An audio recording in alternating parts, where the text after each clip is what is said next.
Here we go. Can I get a thumbs up at home that you hear me and see the board okay? All right. So guys, the inverse trig functions, they have to behave a certain way to make them still a function, which is why we have to restrict their graph and such. So it's important for you to understand that restriction and the capabilities of each inverse function. So I just felt like I was really flying towards the end when I got to the actual examples. So I just felt like, let me pause. I didn't even get to finish the notes from yesterday. So I just created some extra examples for us to go back through.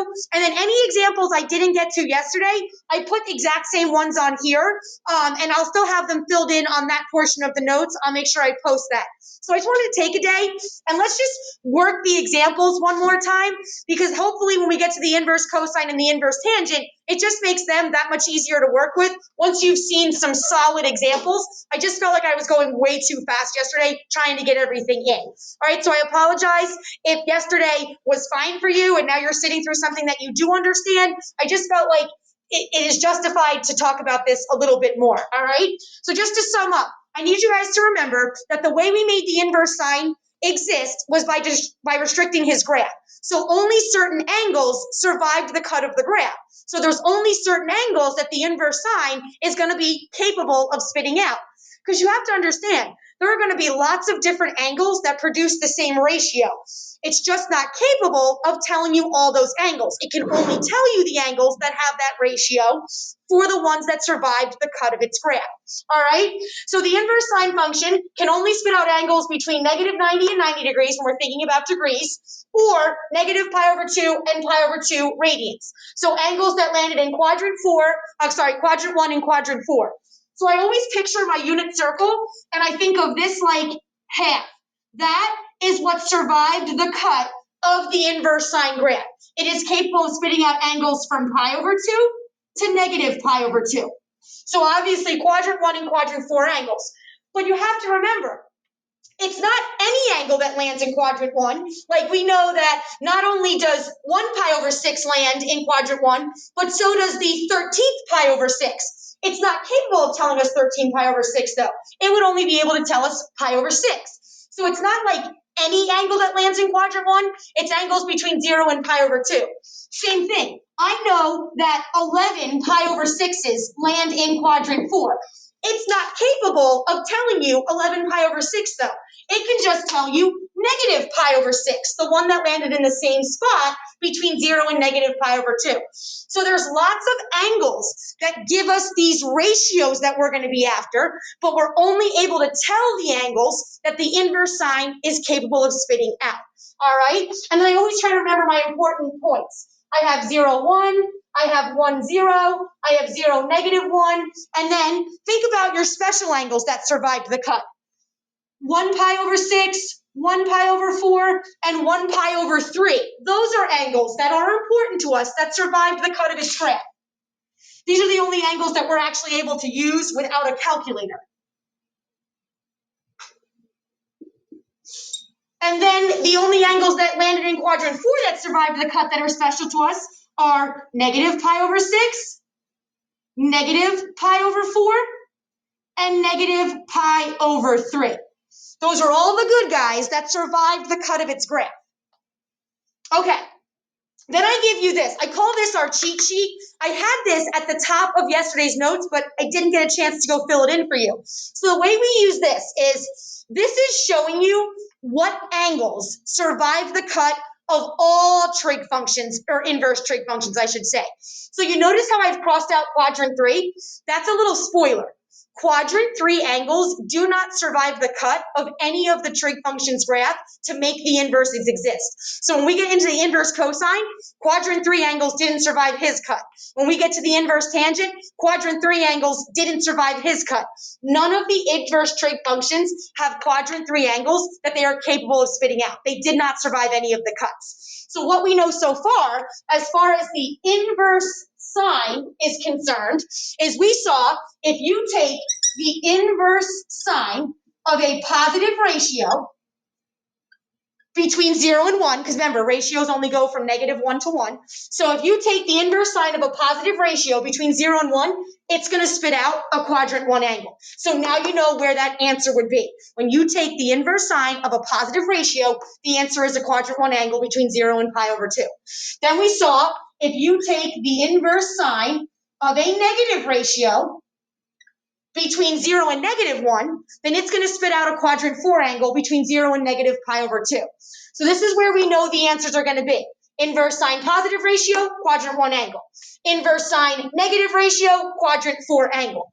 Which means the quadrant, the quadrant 2, oh no.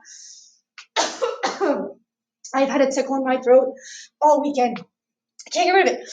So it means one of the other inverse trig functions has quadrant 2 angles, and it's going to be capable of spitting out. But right now, inverse sine is just quadrant 1 or quadrant 4 angles. Is that my Sarah? Give me 1 second, guys. Hi, Sarah. How are you, sweetheart? How are you doing? Come here. Come here. Okay.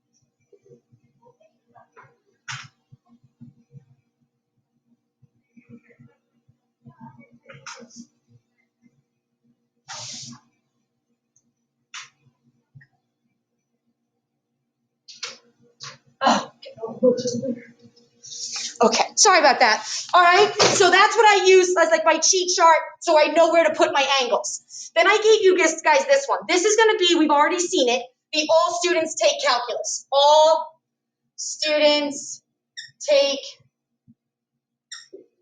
calculus. So remember, this is the cheat chart that showed us when you take the sine, cosine, or tangent of an angle, if the ratio is positive or negative. So we know all angles have a positive ratio in quadrant 1. Only the sine of an angle in quadrant 2 is a positive ratio. Only the tangent of an angle in quadrant 3 is a positive ratio. And only the cosine of an angle in quadrant 4 has a positive ratio. So every angle produces the same ratio in 2 quadrants. So we know that the sine will have a positive ratio in 1 and 2. So guys, think about it. The sine of pi over 6 was 1/2. The sine of 5 pi over 6, the angle that landed in quadrant 2 with the same reference angle, also had positive 1/2. So there are going to be angles in quadrant 1 and 2 that produce an equivalent ratio, all right? And then we know that sine of an angle in quadrant 3 is a negative ratio, and a sine of an angle in quadrant 4 is a negative ratio.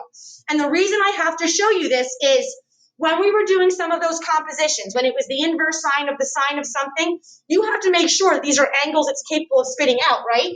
So if it's actually leaving you with a quadrant 2 angle, the inverse sine is not capable of spitting out a quadrant 2 angle. So you have to convert that to a quadrant 1 angle that produces the same ratio. If you find out that the answer you are left with is a quadrant 3 angle, inverse sine is not capable of spitting out a quadrant 3 angle. So you're going to have to convert that to an angle who produces the equivalent ratio that landed in quadrant 4. So you'd have to convert that quadrant 3 angle to a quadrant 4 angle. So I try to remember this to remind myself, where do I want my angle to go? All right, here we go. Let's try it. All right, so guys, they said find the exact value of. Now, they're going to ask you to find the exact value. That means the angle has to be a special. It's got to be one of your quadrantals like 0, 90, negative 90, or it's got to be one of your specials, 30, 60, 45, pi over 6, pi over 3, pi over 4. So let's bring these out in case you need them.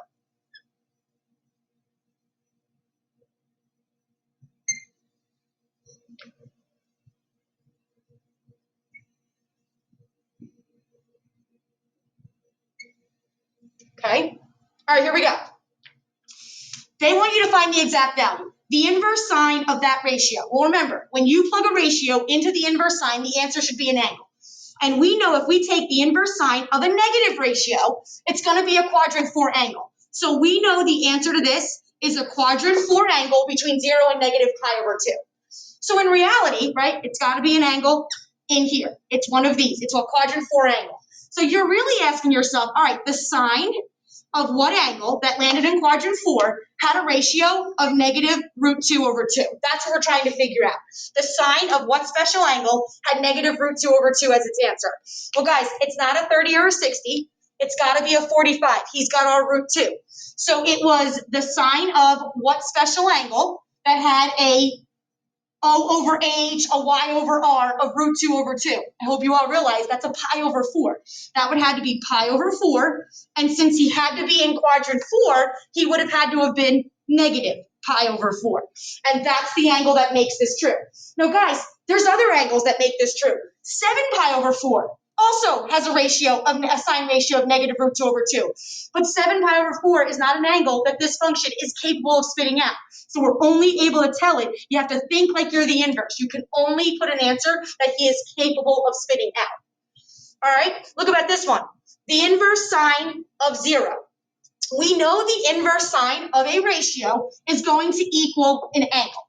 Now, 0 is special, right? 0 is one of those quadrantal ratios. So now you're really trying to find out the sine of what angle had a ratio of 0. So now you're looking for the angle who had a y-coordinate of 0. So guys, what angles between negative pi over 2 and pi over 2 had a y-coordinate of 0?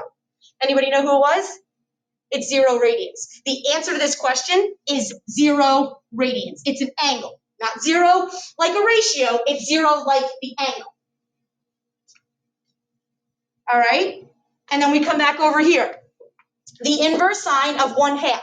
We know when you plug a ratio into the inverse sine, it's going to spit out an angle. So if you take the inverse sine of a positive ratio, we know the answer is a quadrant 1 angle. Right? So now if it can spit out angles from there to there, we've just narrowed it down that it's got to be a quadrant 1 angle. So now you got to think about it. The sine of what angle had a ratio of 1/2. And if they're going to ask you to do without a calculator, it is definitely some version of 30, 60, or 45. So guys, who is it? What O over H of what angle was 1/2? Well, 60 was root 3 over 2. 30 is 1/2. It had to be 30 degrees, which is pi over 6 radians. And since it's in quadrant 1, it is positive pi over 6. All right. Now again, obviously this is a button that you can hit on your calculator. If you put this on your calculator, the inverse sine of 1/2, they're going to give you, now your calculator should be in radian mode. If I hit mode, radian is highlighted right there, so I know it's in radians. If I take the inverse sine of 1/2, it's going to give me the decimal answer of pi divided by 6. So it says 0.5235. Guess what? Watch pi divided by 6. Second, pi divided by 6. It's the same answer. So I know this is something you're able to do on your calculator. However, it doesn't give you the exact answer. The exact answer is pi over 6. It's going to give you the decimal version of pi over 6. Okay? All right. So that's how we do those ones. Let's go to the next examples.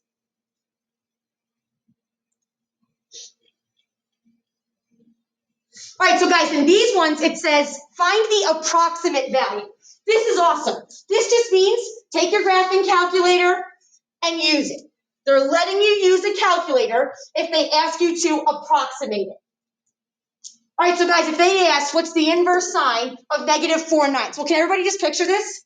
We know it's going to spit out an angle between pi over 2 and negative pi over 2. If I take the inverse sine of a negative ratio between 0 and negative 1, we already know the answer to this is a quadrant 4 angle. It's some angle between 0 and negative pi over 2.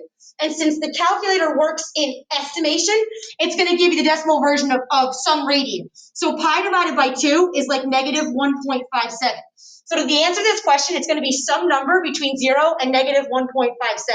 Ask your calculator, what's the inverse sine of negative 4/9?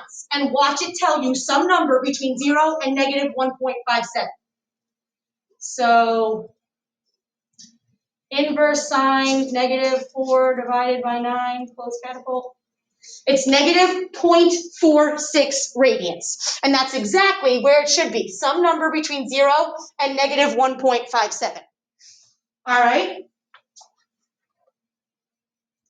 So we know this one is negative 0.46. Hopefully I didn't round that. I didn't look close enough to what we should be rounding it to. Look at the next one. The inverse sine of 0.96, right? That's a ratio. We need an angle. We know it's going to spit out an angle between pi over 2 and negative pi over 2. We also know that if you take the inverse sine of a positive ratio between 0 and 1, it's going to spit out a quadrant 1 angle. So we already know the answer is some angle in between 0 and 1.57 radians. So take the inverse sine of 0.96 and watch how you get some number between 0 and 1.57.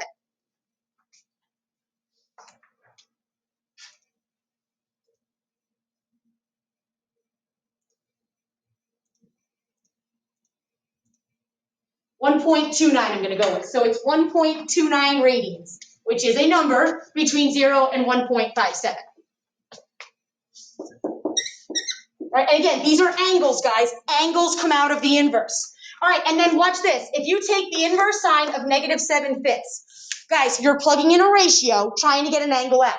But I hope you guys remember, the only ratios that ever lived on the sine curve went from -1 to +1. So if you try and take the inverse sine of a ratio that is less than -1 or bigger than +1, that's impossible. There is no angle in this world that has a sine ratio bigger than 1 or less than -1. So if I tried to inverse sine this, there's no angle that could possibly be created. So if you put this in your calculator, it should say domain error. I don't know if anybody tried it, but if you do it, it'll say domain error. Because this is like what? This is like negative 1.2, or I should say 1 2/5. Guys, it's bigger, that's less than -1. That's an impossible ratio to plug into the sine function, the inverse sine. So this would just be, it's basically no solution. We just say it's undefined. You cannot plug a ratio less than -1 or bigger than +1 in. Okay, here we go. These are the ones that I wanted to go over again.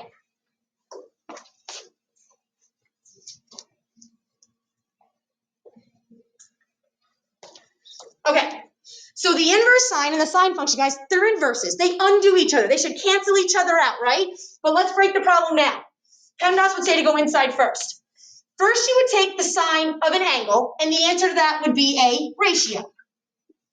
Then, you would take the inverse sine of that ratio, and the answer to that would be an angle. So we know the answer to this problem is an angle, okay? But remember, if it's the inverse sine, he will only be able to spit out an angle between negative pi over 2 and pi over 2.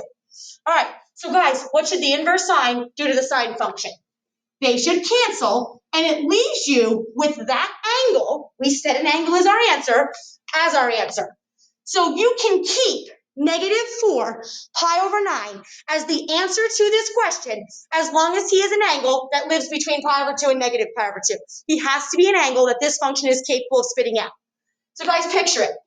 0 radians, we're working with pi's over 9, right? So this is where -9 pi's over 9 would live, because that's negative pi. Well, what lives right here? Half of that. So take the top number, cut it in half, and that's -4.5, or say -4.5 pi over 9. So guys, -4 pi over 9. Does it live in quadrant 1 or does it live in quadrant 2? Doesn't -4 pi over 9 fall right before you get to the -4.5 pi over 9? Yeah, so that means -4 pi over 9 is a quadrant 4 angle between 0 and negative pi over 2. He's good. He's a good guy. He's the answer to this question. And that's what we want. We want them to cancel and us to be left with that angle. If that angle is something he is incapable of spitting out, we're going to have to convert it to an angle it is capable of spitting out. All right, look at this one.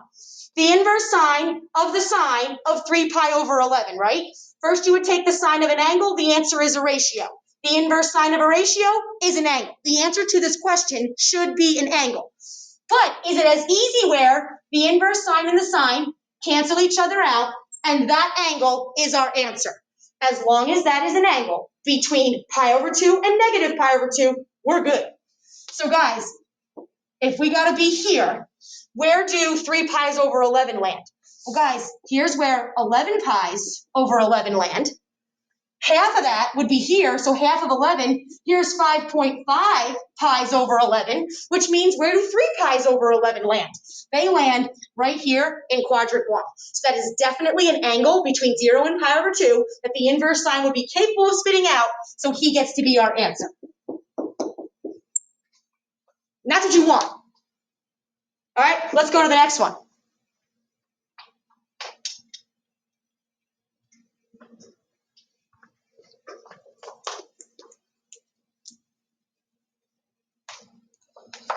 What about the inverse sine of the sine of negative 7 pi over 10?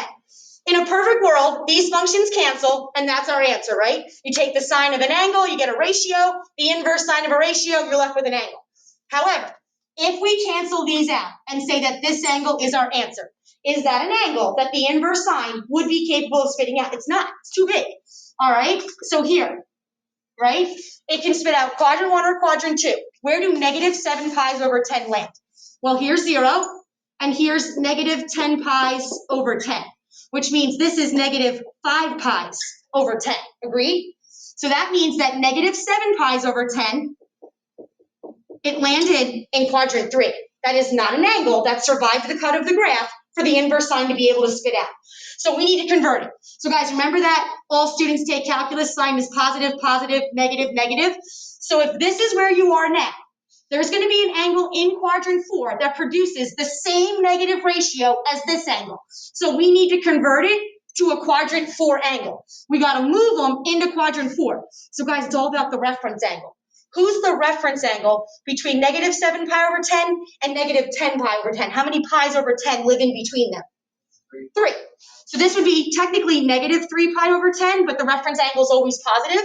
So that means there's the same angle in quadrant 4 that is 3 pi's over 10 big that makes this equation true. That is the same angle that has the same sine ratio, but he lives in quadrant 4. So 3 pi over 10, not 3 pi over 10, negative 3 pi over 10 is the answer to this question. Okay? Is everybody okay with that? So quadrant 3 angles, convert them to quadrant 4 angles. Quadrant 2 angles, convert them to quadrant 1 angles.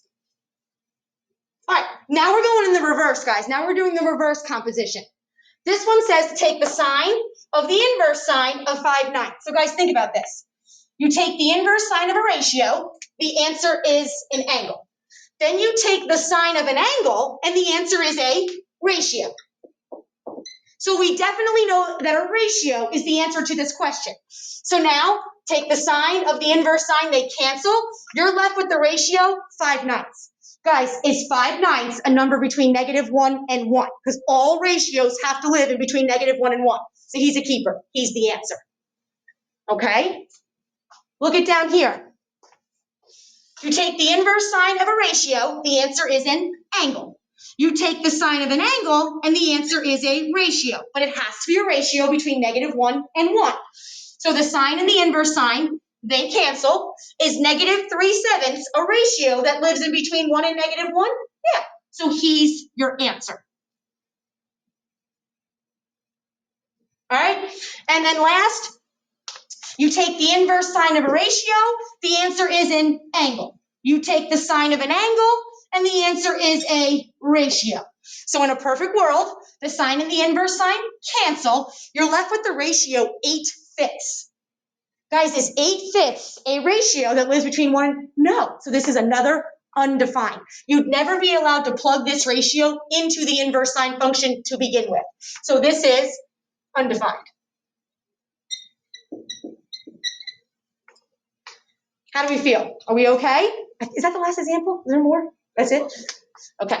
All right. So again, I just felt like going so fast yesterday that to take this day will only help us be better with the inverse sine, and then obviously the other inverses when we get to them. All we have to do now is see what angles survived their cuts. What angles are they capable of spitting out? Okay?